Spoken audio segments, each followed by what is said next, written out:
What's up, guys? Welcome to another Battlefield 1943 commentary. Please don't forget to finger my video however you feel it deserves, as it does help my videos come faster and faster. It only takes a couple of seconds of your time. Well, no, I don't think it'll take like a couple of seconds if you're literally gonna finger my videos. Hey, yo. But, anyways, another game of Battlefield 1943, and this time it is on the map that's, airplane only, like a dogfight. And I really do enjoy this map. This map is fun to play. But you always gotta be careful with these guys on these machine guns. You just saw I got a double kill. Oh yeah. I don't know what the hell is the other guy doing. I mean, on the AA guns, you can only have one guy shooting. There's no such thing as two guys on one AA gun. So I don't know if the other guy was like behind the guy in the AA gun trying to like hump his ass or anything. And why would they get back on? This is what you call stupidity. Come on, guys, say it with me. Stupidity. I don't know about you, but if I get shot in one spot, I'm not going to go back to that spot. And in real life, if I see somebody get shot, like let's say when I joined the Marines, if one of my fellow Marines goes to a certain area, he gets shot, I'm not going to that spot because he just got shot. Am I going to try to help him? Yeah, but I'm not going to go like right in the open and get shot too. So those two guys over there, they're really stupid. So let's just hope that they got their helmets tied on, so that they'll become better at this game or some shit. I'm not sure, but I always like to play this game after watching some Pacific, The Pacific. Why did I say some Pacific? I don't know, but if you guys don't know what the Pacific is, you probably do by now. I've mentioned it in my commentaries before. It is an awesome HBO miniseries that's just epic. Some people like to criticize it because they say, oh, Band of Brothers is better or whatever. I do enjoy the Pacific and Band of Brothers, even though I haven't seen all of Band of Brothers yet. The Pacific not only shows, you know, the war, but it also shows how the soldiers were in Australia when they had their nice little vacation. How life back is at home at some points, and you know how it is in between the battles on the islands, and what it's like after the battles, before the battles, how they land and shit like that. And that's why I really enjoy the Pacific. And I also enjoy Battlefield 1943. I should be like a person who does the commercial things, you know. I'll just be like, hi, Billy Mays here. No.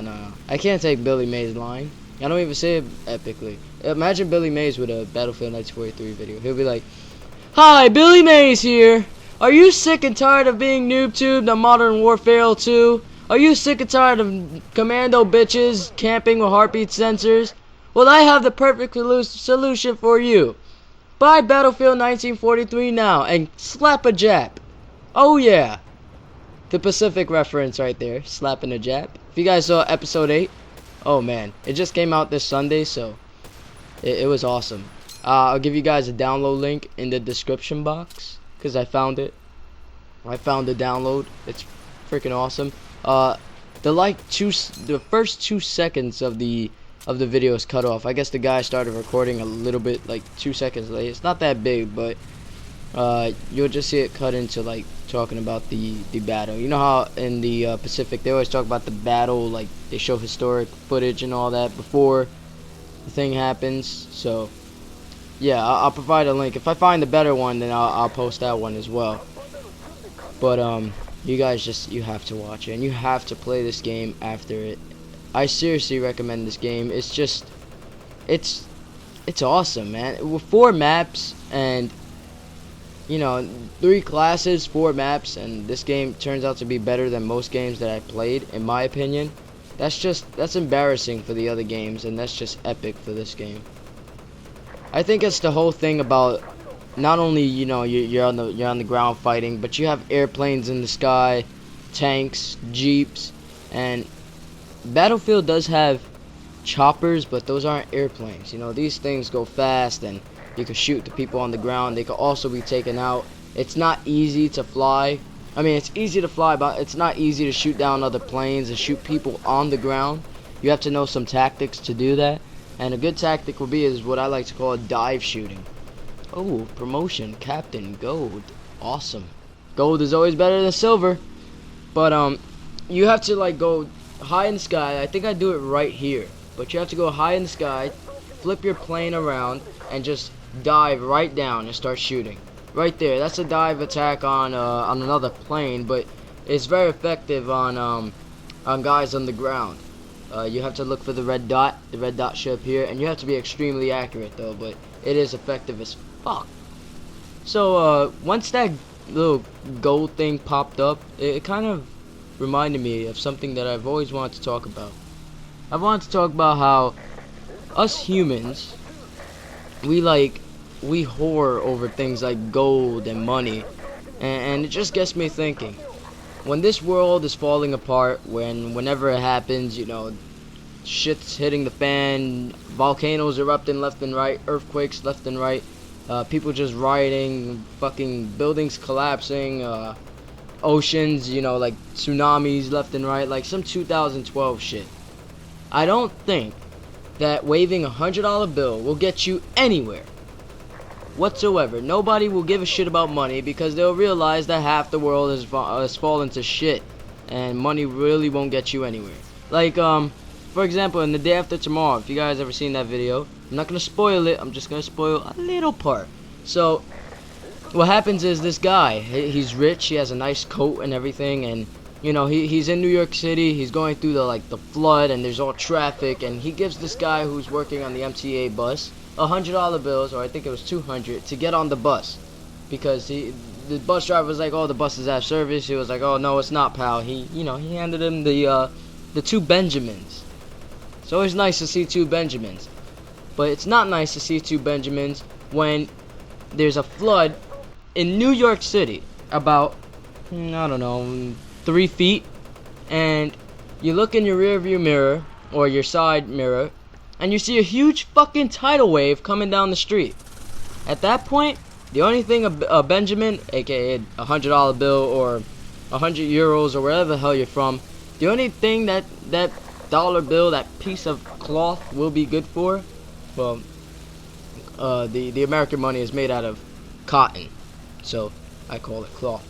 I don't call it paper. The only thing that would be good for is wiping your ass, because it's not gonna stop a tidal wave coming down the street. You're not gonna wave a $100 bill and Mother Nature's gonna be like, okay, let me take that, and you know, the tidal wave is just gonna disappear out of thin air.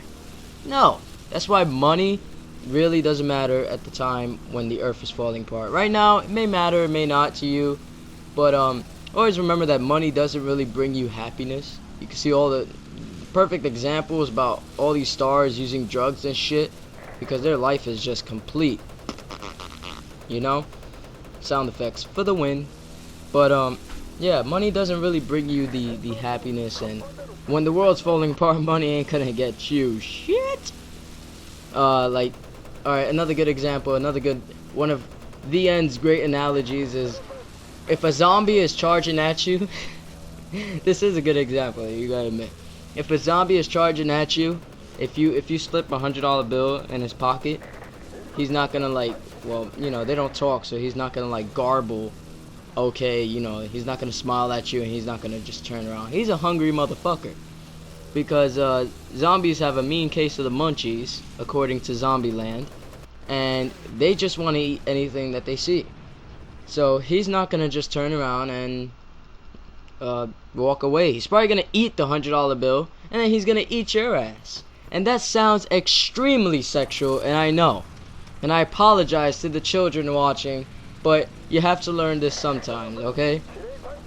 So for all the children watching out there, I don't know why you'll be watching this. This is YouTube. Your parents should be right behind you, and they should be clicking out of this video right now. So if your parent is standing right behind you and they're not clicking out of this video, bad parenting. No, I'm just kidding. Don't forget to rate. That would be fucked up though. Like the parents just sitting behind the kid, enjoying the video, you know. I'm cursing up a storm over here talking about some sexual shit, and they're just letting their children watch this. But a good tip to you children out there: if you see a zombie charging at you, pick something up, throw it at him, you know, have some fun. What was that thing that he taught us in Zombieland? Shit, I forgot. It was like rule number 1 or something like that. I think it had something to do with running around, or I don't know. It was that part where he's outside his car. He's just running around. He gave us a rule or something like that. But another good tip would be double tap. That I remember that rule because you know it is a perk in Call of Duty too, so it's easy to remember. If you shoot a zombie and he's laying on the floor, you shoot him in the chest. He's laying on the floor. Shoot the motherfucker in the head because he might just bite your leg or something like that. Why the hell am I talking about zombies? Giving tips if they're actually right now walking outside. That's probably the most random shit I've ever talked about. Seriously.